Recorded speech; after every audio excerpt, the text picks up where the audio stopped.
তারিখ 25/10/2018।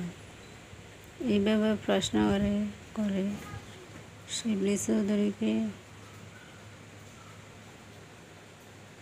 নাজেহাল করে ছাড়ল। নাজেহাল তুর্য পাশে বসে আছে, সব কিছু অবলোকন করছে।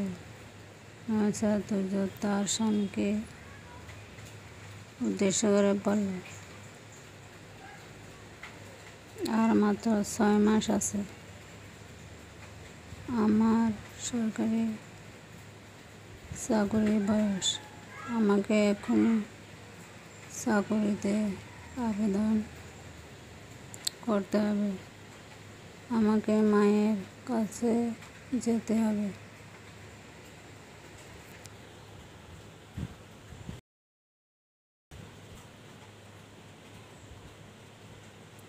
শিবলি চৌধুরী নাজেহাল তুর্যের কথা শুনে